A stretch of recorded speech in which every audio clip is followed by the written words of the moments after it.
எப்போ பார்த்தாலும் ஹரிபரியாகவே வேலை செஞ்சு ஹரிபரியாகவே தூங்கி ஹரிபரியாகவே எந்திரிச்சு வேக வேகமாக செய்யணும், வேக வேகமாக குழந்தைங்களை கிளப்பி விடணும், இப்படிலாம் நிறைய பெண்கள் நினைக்கிறது இல்லை. ஆனால் நமக்கு சூழ்நிலை என்னவோ அந்த மாதிரி தான் அமையும் இல்லையா? ஆனால் என்னோடய சமையலை நான் ஸ்மூத்தாக செஞ்சேனே, ஸ்மூத்தாக என்னோடய வேலைகள் செஞ்சேனே, என் கிச்சனில் நிற்கிறதுக்கு எனக்கு அவ்வளோ பிடிச்சிருக்கே. ஒரு குக்கிங்குன்னு எடுத்துக்கிட்டால் அது மினிமம் எனக்கு 1 மணி நேரத்தில் முடியும். என்னோடய க்ளீனிங், கிச்சன் க்ளீனிங்னு எடுத்துக்கிட்டால் மினிமம் ஒரு 45 மினிட்ஸில் முடியும். அப்படின்னா தான் அந்த நாள் நமக்கு கண்டிப்பாக ஒரு ஹரிபரி இல்லாமல் போகும் இல்லையா? ஆனால் அது நிறைய பேருக்கு சாத்தியமா அப்படின்னு கேட்டால் கண்டிப்பாக சாத்தியம் கிடையாது. இதை பற்றி இந்த வீடியோவில் நான் ஷேர் பண்ணிக்கிறேன். ஏன்னா என்னோடய டின்னராக இருக்கட்டும், லஞ்சாக இருக்கட்டும், பிரேக்ஃபாஸ்ட்டாக இருக்கட்டும், இந்த மாதிரி என்னோடய சமையல் வேலைகளை எந்தளவுக்கு நான் ஸ்பீடாக முடிக்கிறேன். அது மட்டும் இல்லாமல் ஹரிபரியெல்லாம் தள்ளி வச்சுக்கிட்டு ஸ்மூத்தாக இன்றைக்கி நான் படுத்தேன், நல்லபடியாக தூங்கினேன், மனசார அப்படியே இன்றைய நாள் இனிய நாள் அப்படின்னு இருந்துச்சு, நல்லபடியாக எழுந்துருச்சு, இன்றைய நாள் எனக்கு நல்லபடியாக தொடங்குச்சு அப்படின்னு யோசிக்கிற ஒரு தருணம்ங்கிறது தான் நிறைய பெண்களுக்கு பிடிக்கும். ஏன்னா நிறைய விளம்பரங்கள், நிறைய படங்கள்லாம் காட்டுறாங்களே தவிர்த்து நிஜ வாழ்க்கையில் இதெல்லாம் உண்மையா அப்படின்னு கேட்டால் பெரிய கொஸ்டின் மார்க்கு தான் வரும் இல்லைங்களா? அந்த மாதிரி இல்லாமல் இந்த மாதிரிலாம் செஞ்சு பாருங்கப்பா, நல்லா இருக்கும் அப்படின்னு சொல்கிறது தாங்க இந்த வீடியோ. ஒரு வழியாக சொல்லி முடிச்சாச்சுங்க. வாங்க வீடியோக்குள்ளே போகலாம். வீடியோவை ஸ்கிப் பண்ணாமல் பாருங்கள், அப்போ தான் நான் சொல்லக்கூடிய விஷயங்கள் தெளிவாக புரியும். வீடியோக்குள்ளே போகிறதுக்கு முன்னாடி அனைவருக்கும் வணக்கம் and welcome back to our channel spiritual with Raji. எல்லாரும் எப்படி இருக்கீங்க? எல்லாரும் நல்லா இருக்கணும்னு இறைவன்கிட்ட பிரார்த்தனை பண்ணிக்கிறேன்.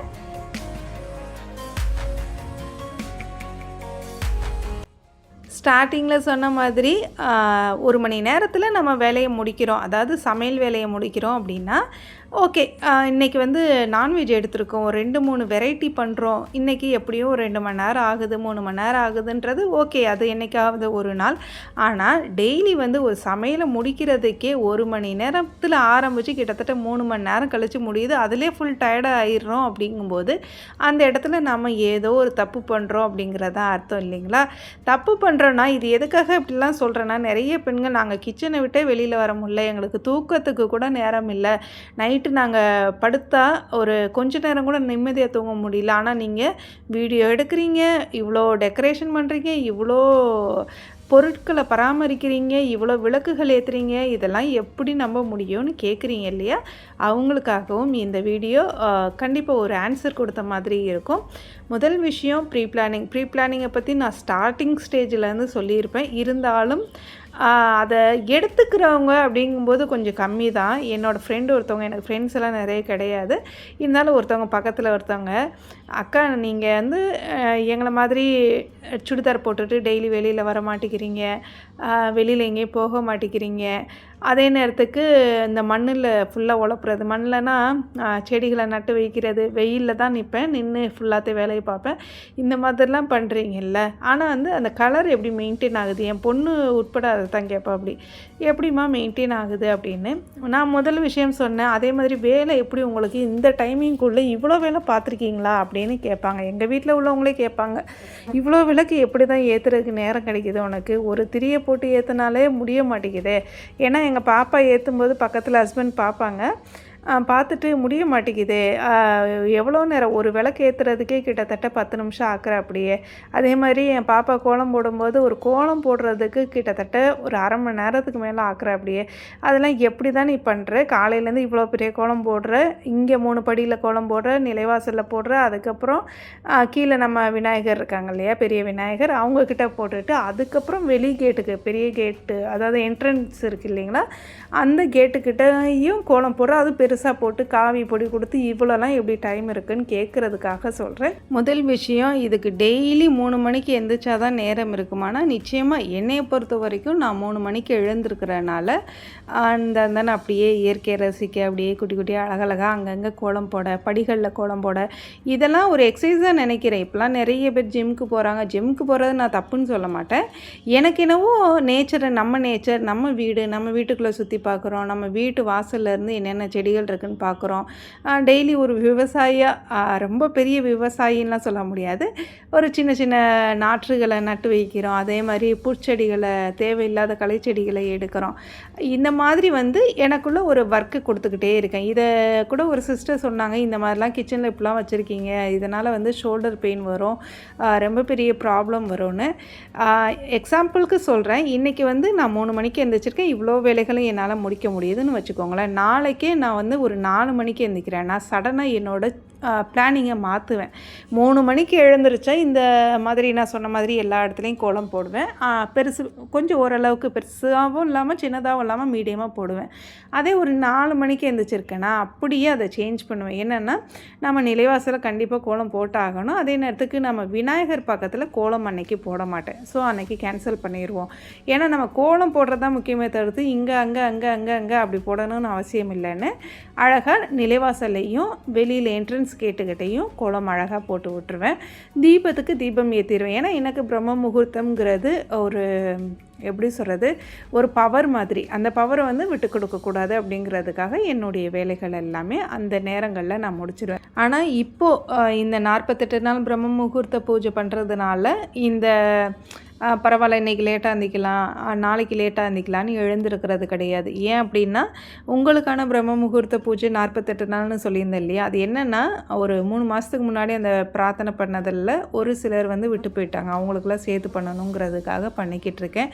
அதை ஏன் நான் டெய்லி அப்லோட் பண்ணுறதில்ல அப்படின்னா, டெய்லி அப்லோட் பண்ணுறது ஒரு சிலர் பிரம்ம முகூர்த்த பூஜையை விரும்புகிறாங்க, ஒரு சிலர் ஆஷாட நவராத்திரியை விரும்புகிறாங்க, ஒரு சிலர் கிச்சனில் சமையல் பண்ணுறதை விரும்புகிறாங்க, இன்னும் சிலர் தோட்டம் இந்த மாதிரி செடி கொடிகளை விரும்புகிறாங்க, இன்னும் சிலர் ஃபுட் ரெசிபி இந்த மாதிரிலாம் விரும்புகிறாங்க. ஸோ எனக்கு வந்து ஒரே மாதிரி கொடுக்க வேண்டாம், எல்லாத்தையுமே கலந்து கொடுக்கலாம் அப்படிங்கிறதுக்காக தான் நான் பிரம்ம முகூர்த்த பூஜையை பர்டிகுலராக இப்போலாம் காட்டுறது கிடையாது. ஏன்னா நாங்கள் பிரம்ம முகூர்த்த பூஜை பண்ணுறேன்னா அவ்வளோ வேலைகளையும் முடித்து அதில் கோலம் போட்டு அவ்வளோ தீபங்கள் ஏற்றணும். ஆனால் ஒரு சிலருக்கு என்ன தோணுது, பார்த்ததே பார்க்குற மாதிரி இருக்குன்னு, அதில் உள்ள கஷ்டங்கள் வந்து அந்தளவுக்கு யாருக்கு தெரியல. வேல்யூவாக நினைக்காத ஒரு விஷயத்தை நான் எதுக்கு கொண்டு போகணும் அப்படிங்கிறதுக்கு தான். ஏன்னா பிரம்ம முகூர்த்தம்ங்கிறது இனிமேலாம் வந்து காலப்போக்கில் அழிஞ்சிருமோ என்னவோ எனக்கு தெரியல. இருந்தாலும் அது ஒரு சிலருக்கு புரிகிறதில்ல, ஒரு சிலருக்கு இல்லை, மோஸ்ட்லி வந்து பிரம்ம முகூர்த்த பூஜை ஒரு 4 நாள் தொடர்ந்து காட்டுறேன்னு வைங்களேன், அதில் அந்தளவுக்கு ஈடுபாடு காட்ட மாட்டேங்கிறாங்க. அதனால தான் நான் கொடுக்குறது கிடையாது. சரி பிரம்ம முகூர்த்த பூஜையெல்லாம் ஒரு ஓரத்தில் தள்ளிடலாம். ஏன்னா நிறைய பேருக்கு இது சாத்தியமானு கேட்டால் கண்டிப்பாக இல்லைன்னு தான் நிறைய பேர் சொல்கிறாங்க.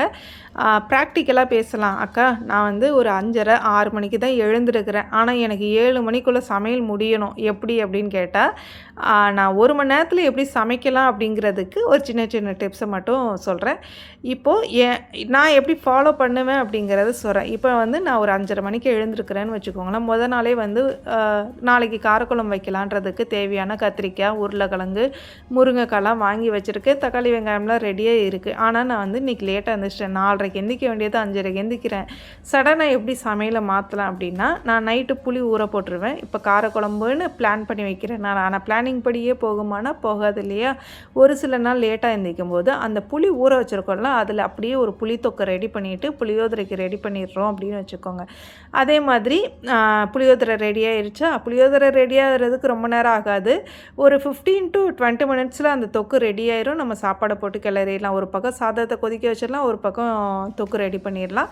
இன்னொரு பக்கம் அந்த உருளைக்கிழங்கு வாங்கி நம்ம காரக்குழம்புக்குன்னு ரெடி பண்ணியிருப்போம்ல, அந்த உருளைக்கிழங்கையும் கையோடு நம்ம கட் பண்ணி எடுத்துகிட்டு உருளைக்கிழங்கு பொரியலையும் பண்ணி எடுத்துடலாம். இந்த மாதிரி ஒரு 2 பிளான் வந்து யோசித்து வச்சுக்கிட்டோம். இன்றைக்கி வந்து நான் வெஜிடபிள் பிரியாணி பண்ண போகிறேன். ஆனால் வந்து நான் எழுந்திரிச்ச நேரத்துக்கும் வெஜிடபிள் பிரியாணிக்கும் சம்மந்தமே இல்லை. ஏன்னா அந்த டைம் எனக்கு பத்தலை.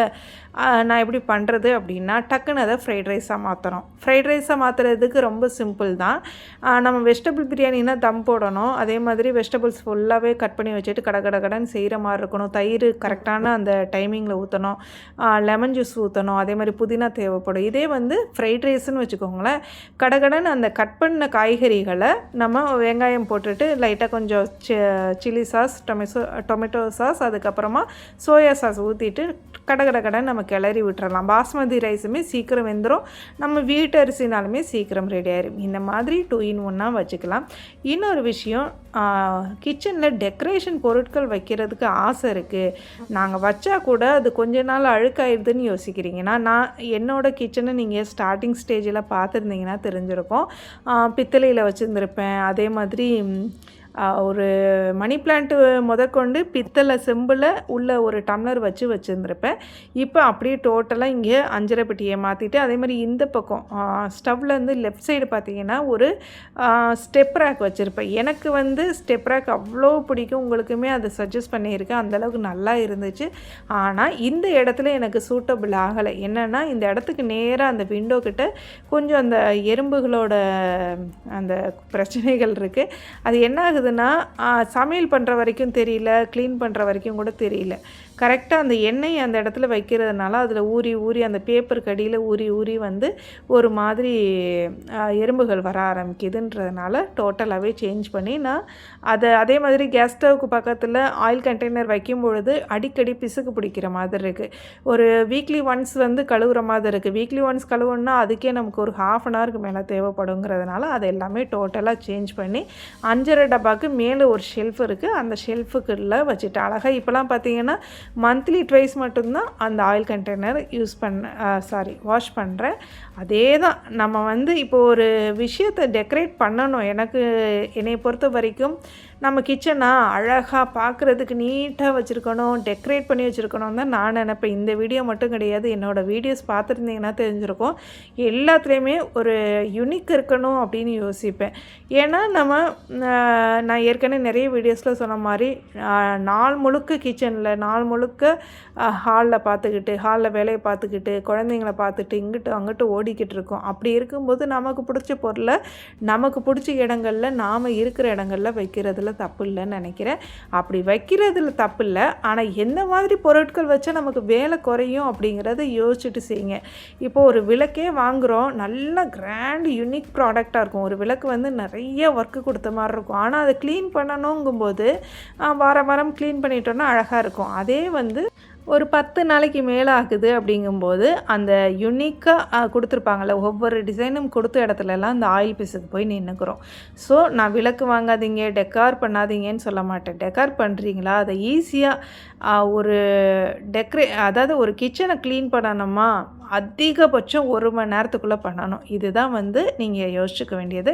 அதே மாதிரி ஒரு சமையல் பண்ணுறோமா, அதிகபட்சம் 1 மணி நேரத்துக்கு உள்ளேயே முடிச்சிடணும். அந்த சமையல் வந்து 1 மணி நேரத்தில் முடிச்சுட்டு கிளம்பிடணும். நம்ம அடுத்து டெக்காரே பண்ணினாலுமே அதையுமே 1 மணி நேரத்தில், நானே ஏற்கனவே சொல்லியிருப்பேன், நம்ம வீட்டில் வந்து ஒரு க்ளீனிங்னு ஆரம்பிச்சோன்னா எனக்கு 3 மணி நேரத்துக்கிட்ட, 2 மணி நேரத்துலேருந்து 3 மணி நேரத்துக்கிட்ட தேவைப்படும்னு.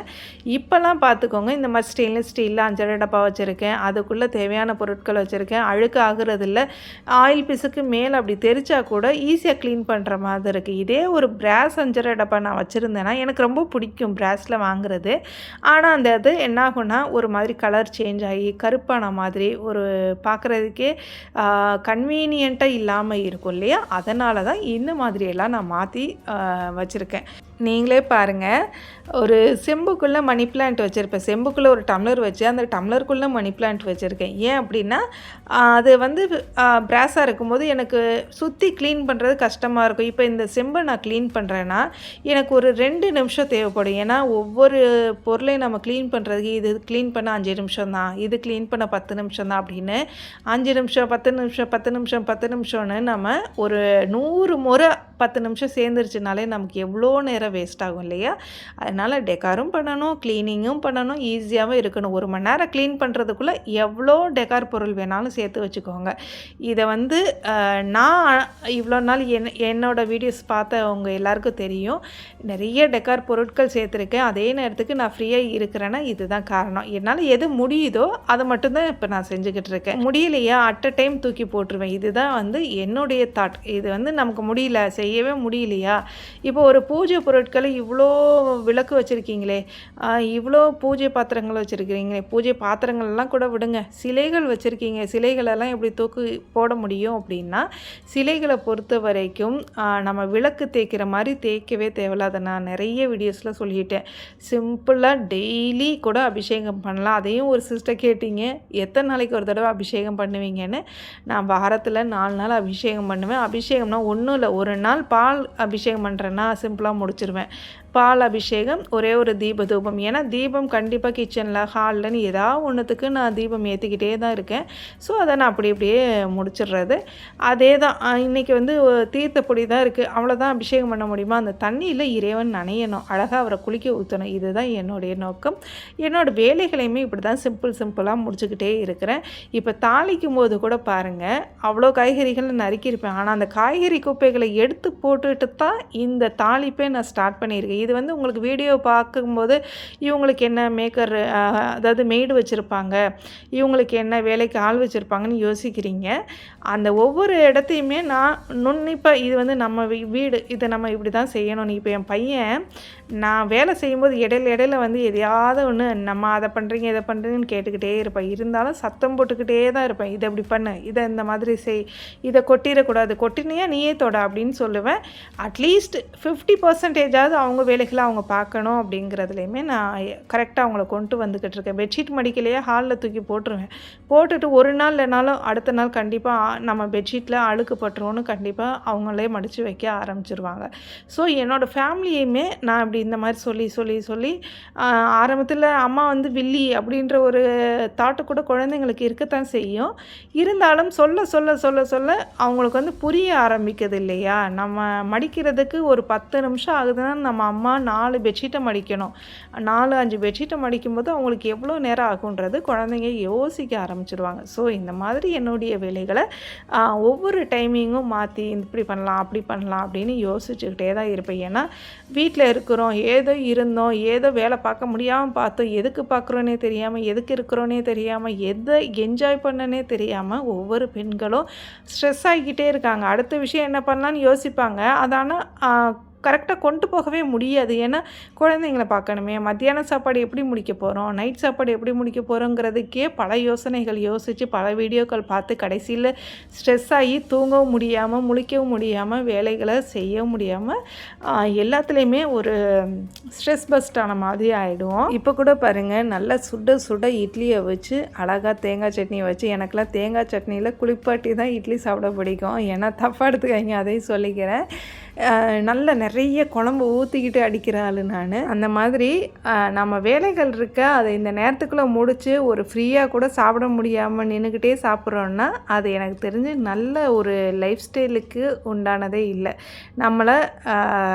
நம்ம நல்லா வச்சுக்கணும், நம்ம குழந்தைங்கள நல்லா வச்சுக்கணும், நம்ம குடும்பத்தை நல்லா வச்சுக்கணுன்னா கண்டிப்பாக நம்ம நல்லா நம்ம உடம்பையும் பார்த்துக்கணுன்னா அதுக்கு நீங்கள் தனியாக ஒரு 4 இட்லி சாப்பிட்ற இடத்துல 10 இட்லி சாப்பிடுங்கன்னா நான் சொல்லலை.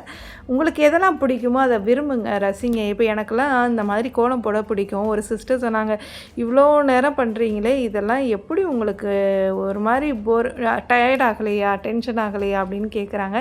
இதை நான் விரும்புகிறேன். இப்படி செய்யும்போது எனக்கு பார்க்கவே அழகாக இருக்குது, மங்களகரமாக இருக்கிற மாதிரி இருக்குது, அப்படியே கமன்னு கிச்சன்லேருந்து வாசனை வர மாதிரி இருக்குது. அதனால் இதெல்லாம் எனக்கு பிடிச்சனால செய்கிறேன். உங்களுக்கு சினிமா பார்க்க பிடிக்குமா, சினிமா பாருங்கள். நேரத்தை தான் நான் சொன்ன மாதிரி 1 மணி நேரத்தில் சமையலை முடிங்க, 1 மணி நேரத்தில் க்ளீன் பண்ணி முடிங்க கிச்சனை. அடுத்து 1 மணி நேரத்தில் ஹாலாக இருக்கட்டும், இல்லை துணி துவைக்கிறதா இருக்கட்டும், இல்லை துணி மடிக்கிறதா இருக்கட்டும், அடுத்து 1 மணி நேரமோ 1.5 மணி நேரத்துலேயோ நம்ம வீட்டு வேலைகளை முடிச்சிட்டோம் அப்படின்னா வீட்டு வேலைகளும் முடிஞ்சது, நமக்கும் கொஞ்சம் டைம் கிடைச்ச மாதிரி ஆகிப்போச்சு. அப்புறம் ஒரு சிஸ்டர் மாக்கோளம் எப்படி போடுறீங்கன்னு கேட்டிருந்தீங்க. ஏற்கனவே நிறைய வீடியோஸில் ஷேர் பண்ணியிருக்கேன், தேவைப்பட்டால் செக் பண்ணி பாருங்கள். ஒன்றும் இல்லை, சாப்ஸ்டிக் வச்சுக்கோங்க. நூடுல்ஸ் சாப்பிட்ற சாப்ஸ்டிக் எடுத்துக்கோங்க. அது உட்டனாக இருந்தாலும் சரி, இல்லை ஸ்டெயின்லெஸ் ஸ்டீலாக இருந்தாலும் சரி. அதாவது நம்ம கையில் மாக்கோளம் இழைக்கும் போது துணி வச்சுருப்போம்ல, அந்த துணியை நனைச்சி நம்ம இழைப்போம். இதில் என்னென்னா இந்த ஸ்டிக்கை வச்சுக்கணும். ஸ்டிக்கோட நுனியில் கொஞ்சம் தூக்குனாப்பில் ஒரு 1/2 இன்ச்சிலேருந்து 1 இன்ச் அளவுக்கு துணியை தூக்குனாப்பில் வச்சுக்கிட்டோம் அப்படின்னா அந்த துணியிலேருந்து வடிகிற அந்த மாக்கோளம் நேராக ஸ்டிக்கு வழியாக வரனால அதில், அதாவது அந்த காலத்துலலாம் பெண்ணில் எழுதுவாங்களே, இங்கு பெண்ணில் தொட்டு எப்படி எழுதுவாங்க, அதே மாதிரி ஒரு கன்சிஸ்டன்சியில் நம்ம இழைக்க அப்படியே கடன்னு வழுக்கிட்டு வரும். அப்படியே நம்ம போட போட நமக்கு அந்த ஸ்ட்ரெஸ் ஃப்ரீயான மாதிரி இருக்கும். ட்ரை பண்ணி பாருங்கள். அப்புறம் ஒரு சில சகோதரிகள்கிட்ட சொல்லணும்னு நினச்சேன். நிறைய பேர் வந்து ஒரு வீடியோ போட்டிருக்கேன்னா நல்லா பார்க்குறீங்க, கமெண்ட்டும் ரிப்ளை பண்ணுங்கள். சூப்பர், ஓகே, குட்டுன்னு இல்லாமல் நான் என்ன மாதிரி வீடியோ கொடுத்துருக்கேன், அதனால் உங்களுக்கு என்ன பலன் கிடைக்குது, இது பெட்டராக இருக்கா, இல்லைன்னா அக்கா இந்த மாதிரி கொஞ்சம் மாற்றி போடுங்க அப்படின்னு எனக்கு கொஞ்சம் வந்து ஐடியா கொடுங்க. அப்படி கொடுக்கும்போது தான் நான் இந்த மாதிரியான வீடியோஸ்லாம் கொடுக்கலாம் அப்படிங்கிற ஒரு எண்ணமும் எனக்கும் க்ரியேட் ஆகும். அடுத்தடுத்த வேலைகள் நானும் பார்க்க முடியும். அவ்வளோதான். எனக்கு பிடிச்ச மாதிரி அழகாக என்னோடய கேஸ் ஸ்டவ்வில் நைட் டின்னரை முடிச்சுட்டு காலையில் நைட்டு வந்து கோலம் போட முடியல, டைம் இல்லை, அதனால் காலையில் அழகாக கோலம் போட்டு கிச்சனை நீட்டாக அழகாக பார்க்குறதுக்கு அப்படி கையெடுத்து கும்பிடலாம் அப்படிங்கிற மாதிரி மாற்றிட்டேன். அது மட்டும் இல்லை, நான் ஏற்கனவே சொன்ன மாதிரி இன்றைக்கி என்னால் எவ்வளோ வேலைகள் செய்ய முடியுதோ அந்த வேலைகளை மட்டும்தான் செய்வேன். நைட்டு வந்து கோலம் போட்டு வைப்பேன் டெய்லி. இன்றைக்கி வந்து வீடியோ எடுக்கிறனால நைட்டு வந்து கோலம் போட முடியல. ஸோ க்ளீன் பண்ணிட்டேன். ஏன்னா காலையில் ஸ்ட்ரெஸ் ஆகிடக்கூடாது. எனக்கு க்ளீன் இல்லாமல் இருந்துச்சுன்னா நிச்சயமாக வேலைகள் செய்ய முடியாதுன்னு. அவ்வளோதான். நம்ம வீட்டு வேலைகளை முடிக்கிறதுக்கு ஈஸியான 4 டிப்ஸ். 1 மணி நேரத்தில் சமையல் வேலையை முடிங்க, 1 மணி நேரத்தில் க்ளீனிங் வேலையை முடிங்க. அதுக்கப்புறம் பாத்திர கூடையிலையும் நம்ம சிங்க்லேயும் பாத்திரங்கள் இல்லாதபடி பார்த்துக்கோங்க. மற்ற 1 மணி நேரத்தில் இதர பத்திர வேலைகள்லாம் முடிச்சிருங்க. அவ்வளோதான். வீடியோ எண்டுக்கு வந்துட்டோம். இந்த வீடியோ உங்களுக்கு பிடிச்சிருக்குன்னு நினைக்கிறேன். இந்த வீடியோ உங்களுக்கு பிடிச்சிருந்தா மறக்காமல் ஷேர் பண்ணுங்கள், சப்ஸ்கிரைப் பண்ணுங்கள், கமெண்ட் பண்ணுங்கள். மறக்காமல் ஹைப்ன்ற ஆப்ஷனையும் ப்ரெஸ் பண்ணுங்கள். நன்றி, வணக்கம்.